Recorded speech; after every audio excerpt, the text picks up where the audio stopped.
Good afternoon, ladies. I hope you are having a great time today. I'm very pleased to moderate this panel, Building Your Personal Brand. So before I go into the panel, I just want to introduce my panelists. I'm not going in the order they're sitting. So I'm going to start with Claudine Cheever. Claudine is at Saatchi & Saatchi. She is their Chief Strategy Officer. She oversees more than 30 integrated advertising and social media planners and is the strategy leader for some of America's most recognized brands, including Wheaties, Cheerios, Pillsbury, Smuckers, Folger, Pampers, Yoplait, Tide, you name it, every brand, you represent them. It's amazing. Norma Kamali, to my right, is an incredible role model, an amazing designer, an innovator and pioneer in fashion. And beyond fashion, she has done photography, films, furniture, fragrance, a beauty line, and a makeup concept. Many celebrities wear her amazing designs, including Beyonce and Lady Gaga, Madonna, Farrah Fawcett, Cher, to name but a few. And then finally, we have the amazing Tracy Anderson, who I personally have to thank for getting me back in shape post-pregnancy. So thank you. Thank you. Little Sebastian is worth it. Yes. So Tracy is an incredible fitness entrepreneur. She's best known for the Tracy Anderson method with clients including Gwyneth Paltrow, Victoria Beckham, Kim Kardashian, Nicole Richie, Courtney Cox, Sienna Miller. The list goes on. An incredible brand. So please welcome my panelists.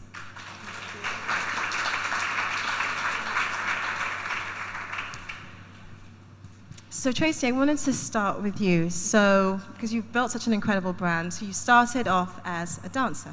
I did. So tell me about that process. You were a dancer. When did you think, I have something that I want to share with the greater population? What were the sort of steps and what was the thought process and how you got started? Yeah, I absolutely did not start out as I want to be a businesswoman, I want to start a business, let alone a brand. It wasn't that at all for me. It was, my mother was a ballerina, my father battled obesity, and I had been a dancer from the time that I was 3, and my mother worked 3 jobs to put me through school in New York for dance, and I had a small scholarship, and I gained 35 pounds, and I don't know if you could see walking out, especially next to these lovely tall ladies, I'm 5 feet tall, and in pink tights and a black leotard just doesn't look so good. So I, had the passion and work ethic and desire to really be successful at something that I had worked my whole life. I was very clear my whole life at what I wanted to do.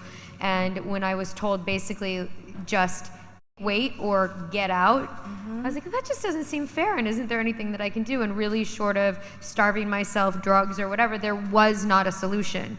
And I didn't think that was fair, and so I basically did what I wanted to do second most in life, which was I became a very young mom. My son is 15, just started his freshman year. My daughter is 15 months, so I had them really far apart. But during my pregnancy with my son, his father played professional basketball, and there was a doctor in Puerto Rico where he was rehabbing his back that had done a lot of science that was very forward-thinking on how to create balance where there's imbalance in the body. He had done studies that just wouldn't be able to be done in America. I thought he was brilliant, and I was like, gosh, if you can do this with the back, can you do this with the whole body? And he's like, yeah, but no one's ever gonna come up with that much content because these muscles get smart fast, strong fast, and stupid fast.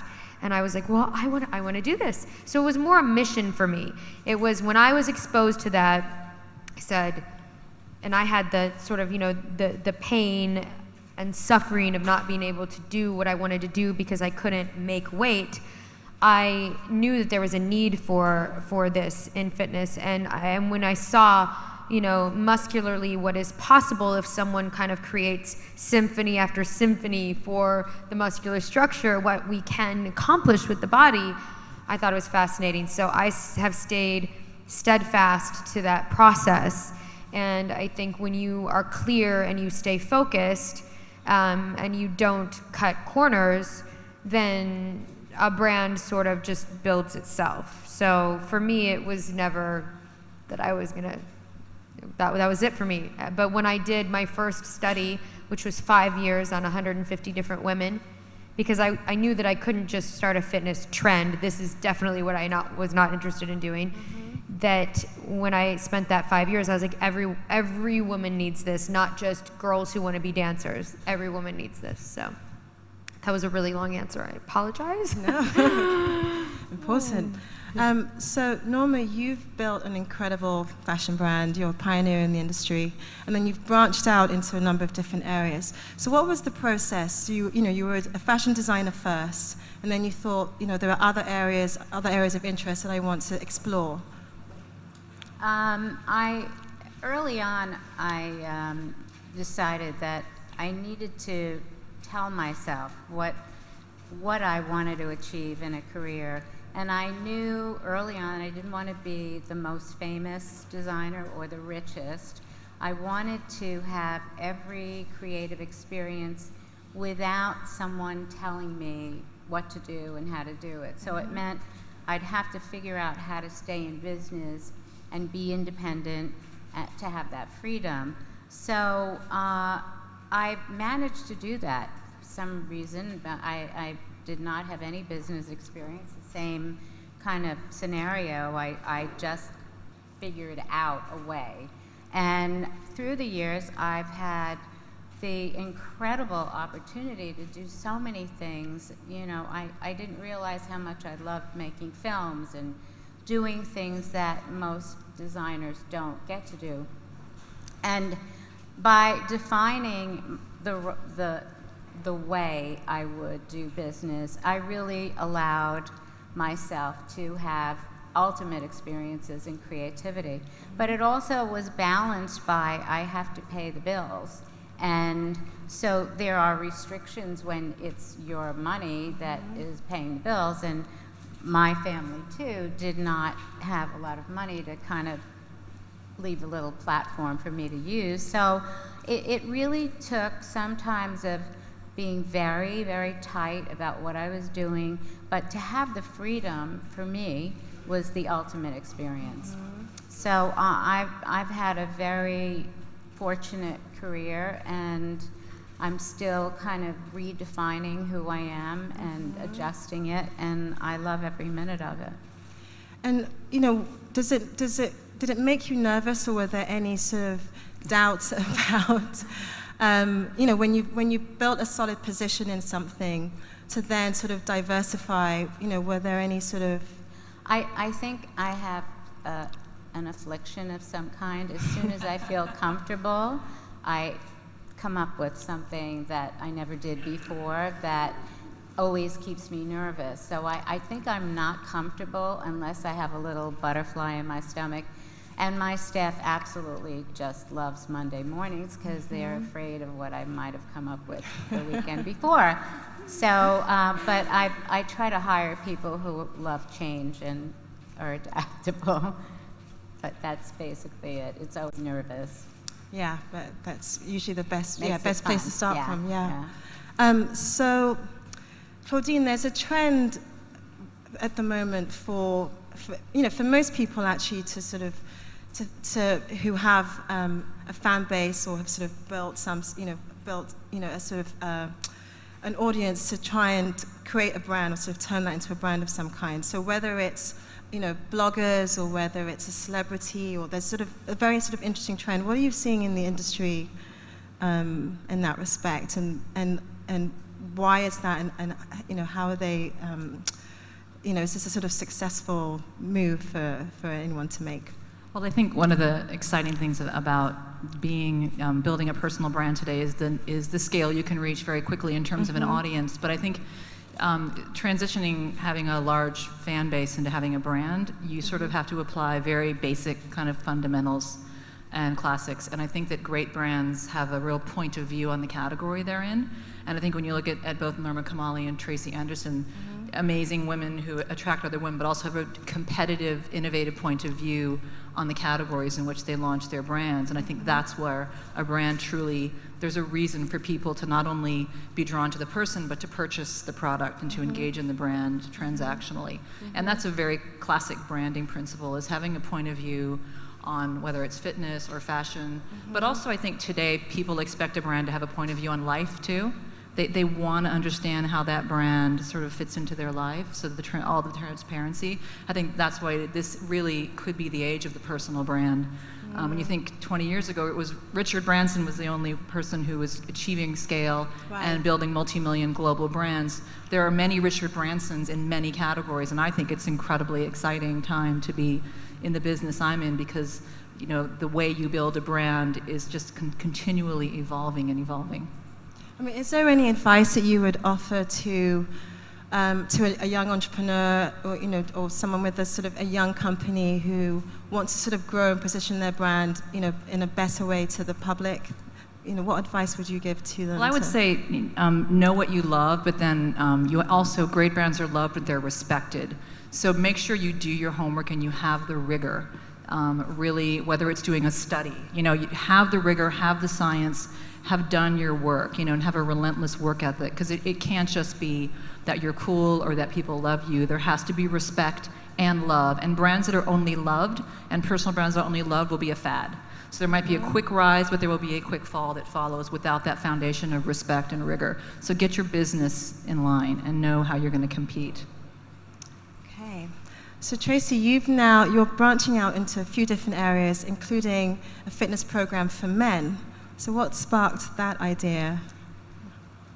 Well, I really agreed with and loved both of their answers. They were right on.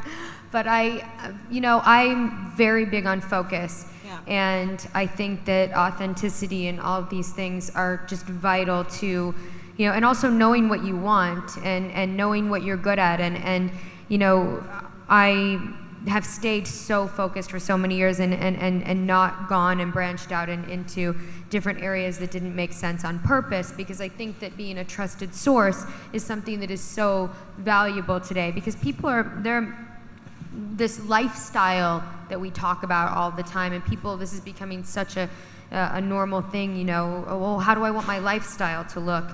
They want to reach for people, not just for inspiration, but people that they know their stuff, Yeah. So with men, men and women are very different. And I've spent a lot of years making sure that I have women down.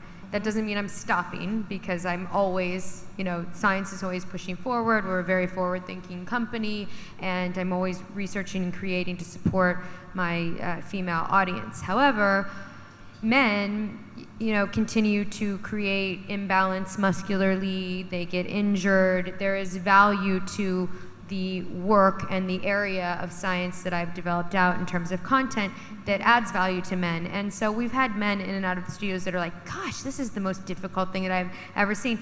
Led by their wives, like, gosh, you're transforming. How are you getting like this detailed work? Are these things happening? And they want to come in and try it. And then they're like, this is the most difficult thing I've ever done, because there's so much of a connection. So it just, I'm only branching out to men now because it is a responsible time for me to expand my audience. Teens is another one that I'm really focused on right now, and nutrition. As well. So just making sure that I'm continuously carving out the tools in health and fitness that service the whole family, basically. I wanted to ask you, Norma, about collaboration. So you're a sort of high-end luxury brand, and then you've partnered with some more mid-market brands like Walmart. Yeah. How was that experience, and what made you decide to do that? Well, I had a conversation with someone that was involved in decision making at Walmart, just a casual conversation, it wasn't a business conversation, and I threw out an idea. And they decided then that this was an idea they wanted me to do. Now, I hadn't really been in a Walmart, but so I said, I don't think I'm your girl. But I went to Bentonville. I did the whole Sam Walton thing, a man I truly admire and knew a lot about. And they persisted, and I thought, all these years, so many women, if I started in 1967, a lot of women have kind of transited by me, or I by them, And then I see them as they get older and their lives change, and they say, you know, your clothes are too expensive for me, or I don't fit in your clothes anymore, and what are you doing about it? I was like, oh my God. But after so much of that, I thought, well, maybe this is my opportunity to really look at that. And I work with school teachers who really don't have a budget for clothes, and there are a lot of kind of scenarios where I thought, okay, I'm going to try it for 3 years. So for 3 years, I went to Walmart University, and it was extraordinary. I have to say, you know, Walmart gets a bad rap in a lot of ways, but my experience with them was such a huge learning experience, and I learned how to make clothes at a great price. Fit doesn't cost anything.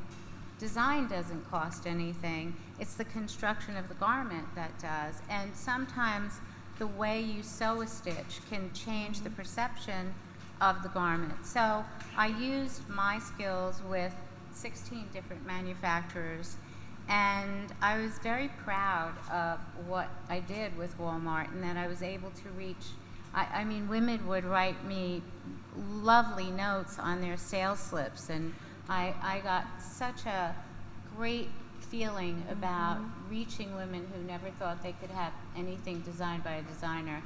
And ultimately, from that experience, I then did my own line, and I have a line called Kamali Culture, and it's under $100, and I love it. I am so proud of it, and I'm still able to make sure that every woman can shop in a smart way and not have to wait for a sale. So it was a fantastic experience for me. So I think, I mean, Tracy and Norma are examples of brand builders who are doing that successfully, but I'm sure we know that there are many examples of brand building that can go wrong, or diversifying that can go terribly wrong. So what advice do you give to brands that you work with who want to sort of move in different directions? And because obviously it's important to sort of branch out and be brave and bold in your, you know, in your marketing and in sort of trying to reach, you know, a broader sector of a broader population. But how do you advise brands when they want to do that? You know, that's a great conversation to have, because brands can get greedy and want to diversify and expand the portfolio too much. But I actually am a big advocate of expansion as long as the point of view remains intact. I think the minute a brand starts to lose its point of view, and I think you look back when Mercedes came out with the little C-Class that was a $30,000 car, you know, the car failed because we don't want Mercedes to be doing that. None of us want Mercedes doing that. The brand universe just doesn't fit together. But I also think it's okay I think successful brands will also fail at diversification and learn their lessons. But I love to think of Richard Branson and you know, Virgin Mobile, which was meant to be the sort of disruptive innovator, but he couldn't predict that the innovator iPhone would be actually a piece of hardware, and that's what captured everyone's imagination. But if he's going to continue to expand and grow, there'll be missteps. And I think failure is really, really important, and particularly in developing a personal brand. There will be missteps, and you learn from them. And I think it's really important that brands fail. When brands get too big to fail, I think that's when it starts to get a lot less interesting. Yeah. And what about the role of social media, the importance of social media in brand building? Because it's less easy to control when you're communicating with the public, in such an open way. So how do you sort of maintain your brand and have this sort of open dialogue with your fan base? So this one's fun. So I have a couple of rules. So I like to talk to my clients about what I call awkward social marketing, which is when it's sort of, I liken that to if you're at a party and someone you don't really know comes up to you and is like, oh my God, what are you guys talking about? Like, what are you doing this week? And you're like, I don't really want to talk to you. I don't really want to talk to Tide laundry detergent about what I'm doing this weekend. So we believe that a brand has 3 or 4 topics that it is permitted to have a conversation about. And so you kind of limit your conversation to those things, and we call them brand interests or brand passions. And the minute a brand starts, straying beyond that, I have a whole blog of sort of Twitter fails of when, every brand had to tweet about the Oscars, and like, really, do I really need pedigree pet food putting a dog in a tuxedo. I mean, like, I think there was one retweet on that. It was a disaster. So I think brands have to be careful about not just talking all the time, don't talk all the time. It's about being interesting. And then another principle, I think, is don't turn it off. I mean, don't turn the comments off. I think great brands are polarizing to some degree, and not everybody loves them. Not everybody loves Apple. There are people who hate Mac computers, who hate Apple, who are hardcore PC. And we recently had an instance with Cheerios where we did a commercial, and there was this adorable little girl in the casting session, and she happened to have a black father and a white mother, and so we just cast a black father, and we didn't think much about it. And the YouTube comments that came out were, there was a wave of I couldn't believe how negative they were. Yeah. It just blew my mind that I was like, is this 2013? But we didn't shut it down. We didn't take the commercial off the air. We let it go. And the longer we let that polarizing conversation take place, the thing that happened that I'm the most proud of is a blog started on Tumblr called We Are the 15%.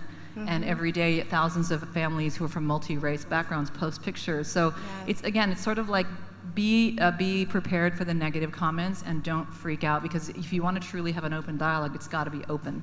Were they expecting that reaction from Not at all. brand? We didn't think about it at all. Right. Our whole strategy there was about father and daughter love, because Cheerios is a brand about families, and we really love telling stories because we think that dads and daughters, and we try to tell an unexpected story and not the dad playing baseball with the son. We try to find little unexpected, and they're all based on real stories that come from families that we talk to. So that was actually quite unexpected, but the outcome was it was a happy, wonderful thing, and actually the brand sales went through the roof. Yeah, I bet. I loved that campaign. I thought it was, I thought they were brave to stand their ground, for sure. So I think, and actually that sort of segues into being a socially conscious brand. I think that's something that audiences place a lot of importance on, and I know that Tracy and Norma, you're both quite philanthropic, and you weave that into your brands and into how you sort of communicate with your public. So, we were just talking earlier actually about a campaign that you are working on at the moment, which I'd love for you to share. I would love to share. If you're in business since 1967, I say again, you have a full female experience. I met so many women, so many fantastic women, successful women, famous, and I have through the years thought so much about how impactful image is and self-esteem, and if we don't feel good about ourselves, we're taken down very quickly, which is why what Tracy does is so important.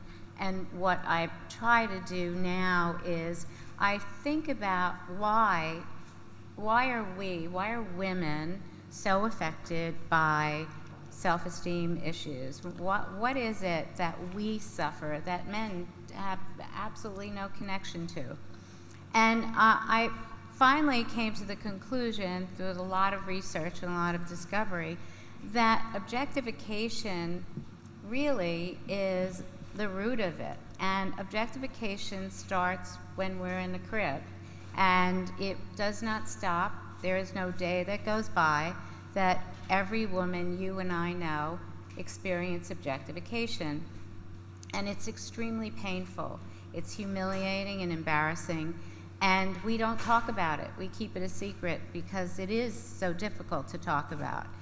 And if you keep enough of these secrets inside of you, it corrodes your self-esteem.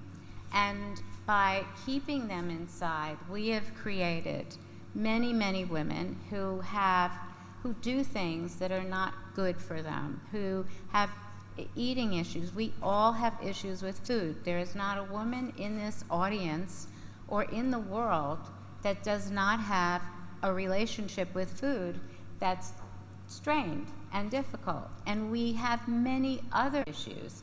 And in order for us as a group and as a huge part of the population that has tremendous power, for us to be truly effective, we have to come to terms with how to deal with this.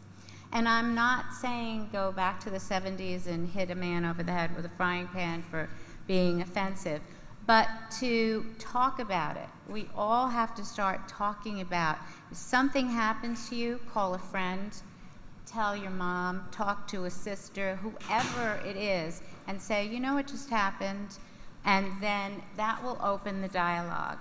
I started to try to think about experiences that happened to me, and I went back to when I was 18 on my first job interview, and I went in with my portfolio, and the guy who had his feet up on his desk and he's eating a tuna sandwich said to me, young lady, put your portfolio down and turn around for me. And I was devastated. I was 18 and I absolutely left there in tears because I turned around. And I was so humiliated, I couldn't live with it. And long story short is, we all have many of these stories, and I've been recording them and documenting them. But the ultimate end to this is going to happen through the men in our lives. So if a young girl tells her dad, you know what, Dad, I went on a job interview today, and this is what happened. Just looking at her face, that father will be a bold advocate for not allowing objectification to be in his daughter's life or in any other woman's life.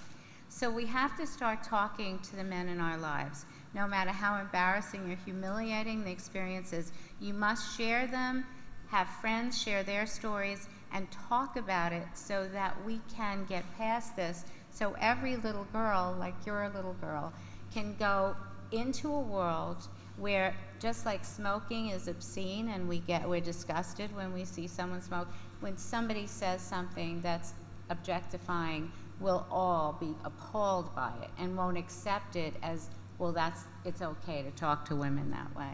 Sorry I went on, but No, Can you help us out with Carl's Jr., please? Please. It's true.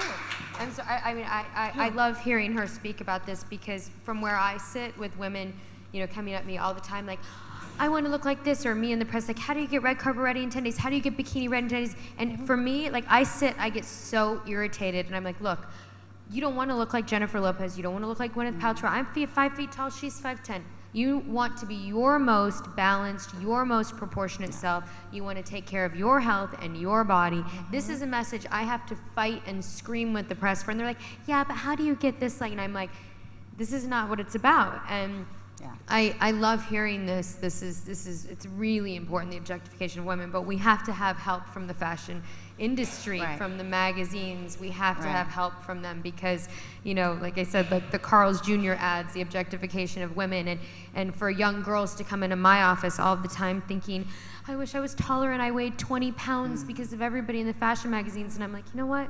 Like, I'm 5 feet tall, and I feel really great about that and fine about that. But recognizing that women of all different shapes, heights, and sizes are beautiful and sexy is a huge thing that has to happen. I'm like, please, hear her, please. And I just want to interject, because I'm always challenged when I talk about objectification. And well, you're in the fashion industry and you make those little tiny bikinis, and it's not clothes that objectify women. It's totally not that. But the fashion industry tells every woman you're not thin enough, rich enough, or pretty enough to wear this dress. So we're messing with your head. The way you stop that is you just stop buying that brand. That's all you have to do. And you have to be bold about it, and you have to get a gang of women to say, you know what, that's not our brand. And the young models that are coming out at 16, 14 should not be in the worst job for objectification.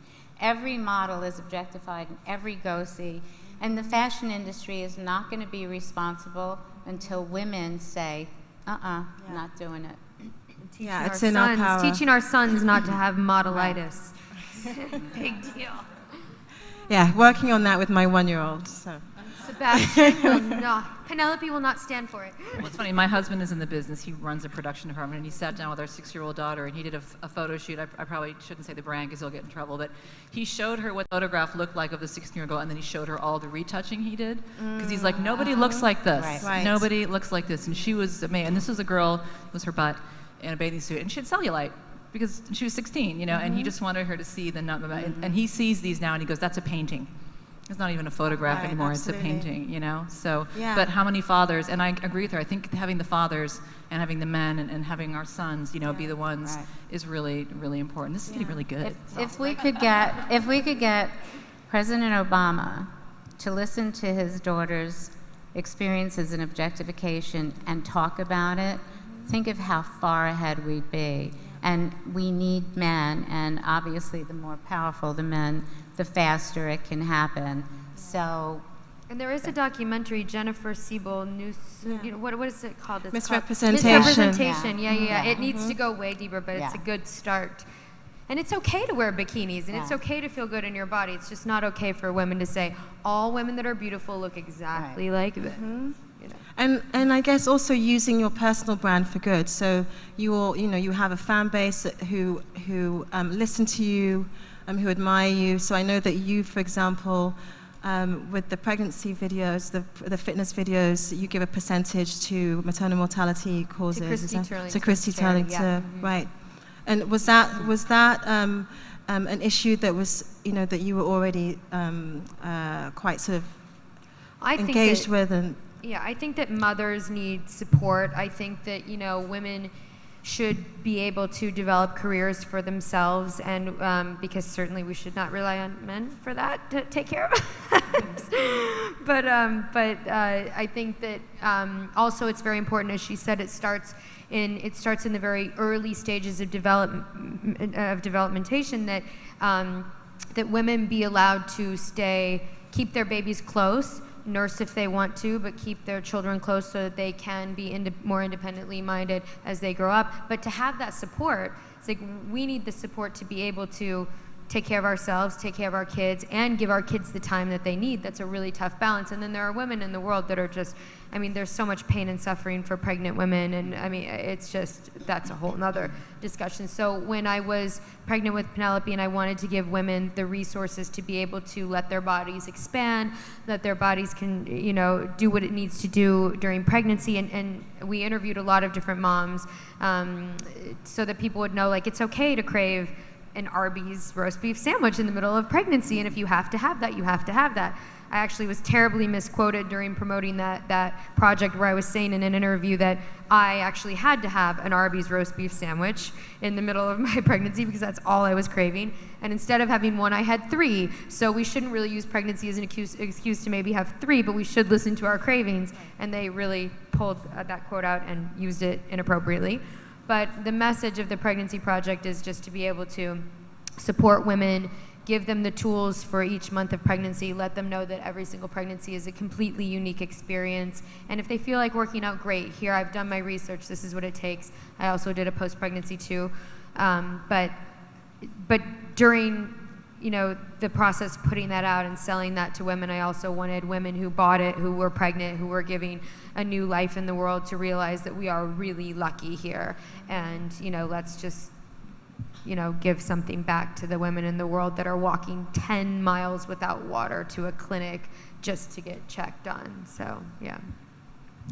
So there are a lot of brands I think every brand now has to have some sort of corporate social responsibility strategy, and some do it well, but there are lots of examples of very sort of inauthentic philanthropy, and I wanted to talk to you, Claudine, about that, and for you to kind of expand on how you can, how a brand can be authentic in the way that it approaches social responsibility. Well, I think the most important thing is for the brand's cause to be actually linked to how it makes money, and I think sometimes brands are a little uncomfortable.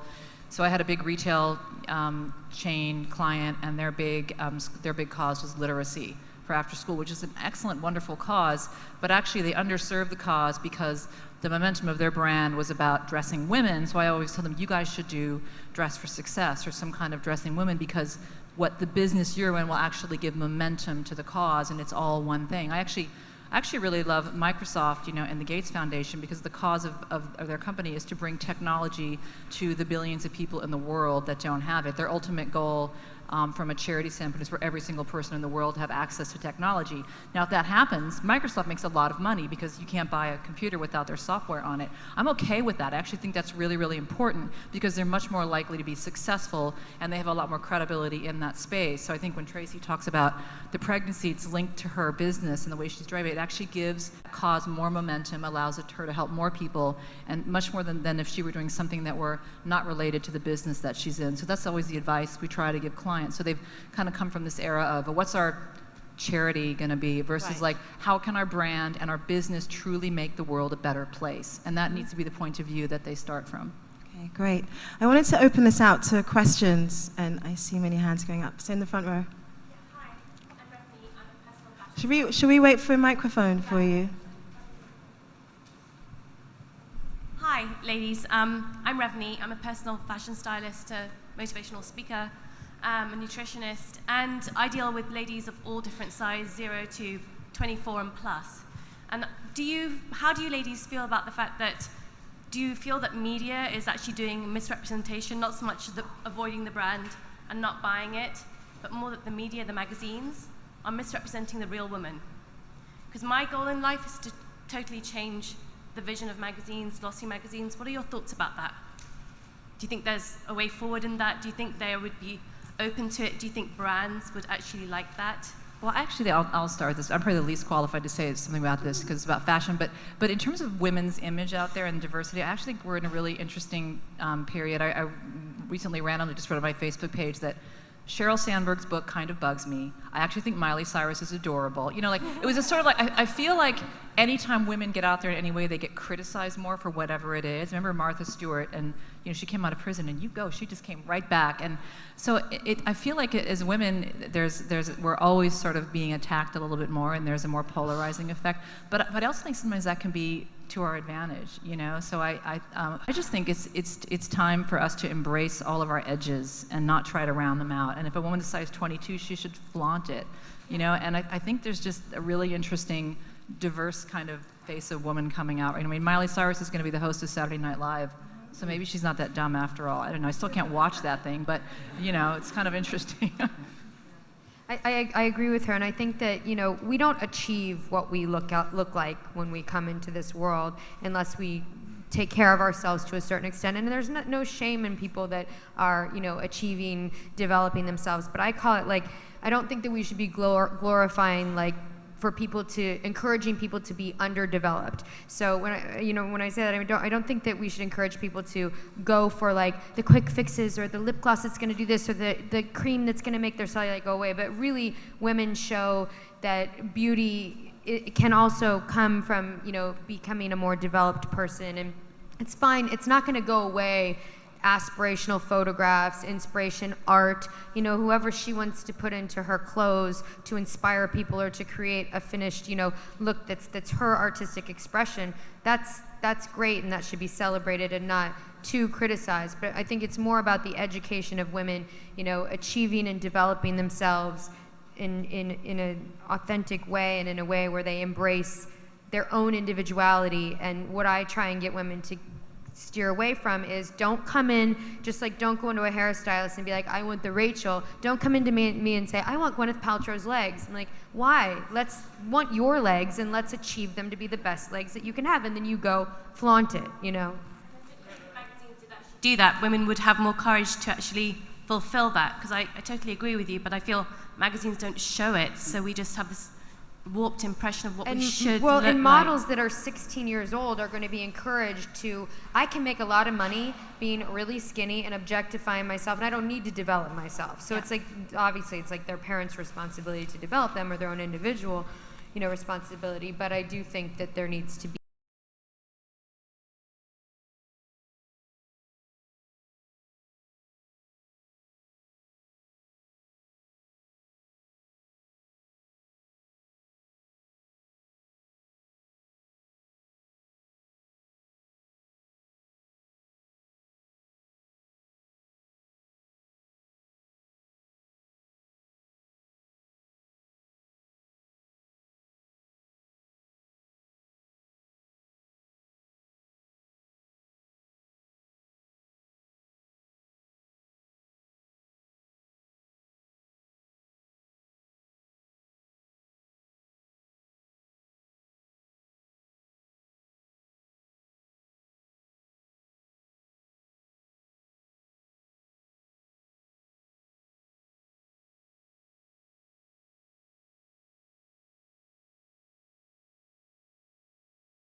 double thing because they're not even seen in the magazines or on the runway. Could you speak to what we could tell young girls of color to help them? You know, I think that every woman has double layers of objectification. If a girl believes, I grew up in an Irish Catholic neighborhood, and I'm not Irish Catholic, and I get darker than everybody in the neighborhood. My nose grew this way, and I would sleep with it point like this so it would turn up. So I had my double layer. All these gorgeous Irish girls, freckles, red hair, blonde hair, and I got darker in the summer than everyone. My hair was dark. I was so different. My idea of what beauty was just dwarfed by a vision that I had of my neighborhood. The world now is so filled with every color skin, every combo, everything. It's more about making sure she understands that it's what's in here, what's in her mind, and what her dream is. And then her self-confidence will make her feel good about the fact that she has a pointy nose and that her hair doesn't curl or that she's short.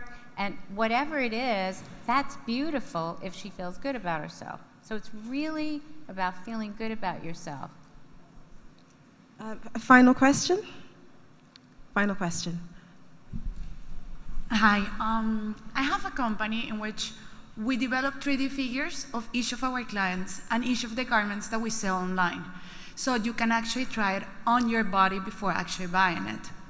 It had been very interesting because one of the first times that we actually pitched it to an investor, we sent them the business plan and everything, and they were super excited. And then when we went to the office, we are 3 young women, and as soon as they saw us, they were like, you know, you shouldn't be working in the tech industry. This is for guys, not for women. Of course, we were in shock. We just left in that case. Thanks God we got investors afterwards and everything. We raised $2 million, so everything was great. But it was something really hard to face at that moment. I was wondering, what do you usually do when you face these moments during your career? Well, I don't think you jump Microphone, back microphone. and attack. I think what you did was you left and then you found a way to be successful. The point is the 3 of you had to talk about it and tell other women about it and make sure that that experience is brought to the surface. Those guys will only change when they hear something happened to their mom or something happened to their daughter. That's when they're going to change. It has to be an emotional connection to the pain you felt, the embarrassment you felt. I mean, how horrible. I mean, it's just not fair, but it will change, and it's going to take time, and everyone participating, all of us here. But you have to also be okay with understanding that some people aren't going to hear you, and they aren't capable of hearing you, which goes back to when they were babies. They're not going to hear you. And when you're building a business and you're building a brand and you're building something that is revolutionary or new or hasn't been seen before, and you have a vision, you're going to walk out of a lot of offices, and a lot of people aren't going to share your same vision. So you have to, this is where I think that in success, focus is very important.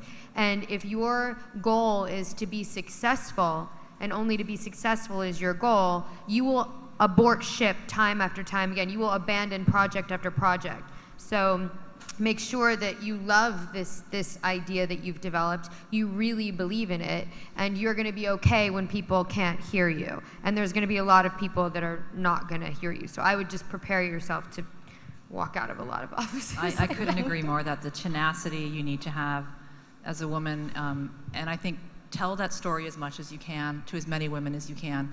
Before we got on, I shared a story with Norma of something that happened on my board of directors that to this day appalls me. Share the appalling stories, share the victory stories. tell your women friends, tell your male friends. Just the more we tell those stories to each other in any way that we can, helps as well. But I do think it's going to be the men that are going to change, but they'll hear those stories. And my husband won't accept it when I tell him I've hit the glass ceiling, and I have to make a move. And he sort of said, you've been really successful. Yeah, but I still have had moments where I have internalized it, and it happens.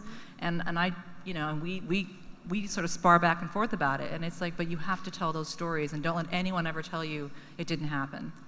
It's every woman. Hillary Clinton, one of the most powerful women in the world. Let's think of all the ways she's objectified and has been. I mean, it doesn't matter. Her success is not going to change the way some fool talks to her or treats her or shows a lack of respect or understanding of what she's earned. So it is about communication, and so you got a chance to talk about it, and you got it out of you. And she went through it at home and in the world. I mean, that woman's got to, but I call it given the givens. It's like, given the givens, how are you going to set the example? How are you going to push your company forward? Okay. Thank you. So tell your stories is what we're leaving with today. Thank you so much, ladies, for an amazing discussion. Thank you.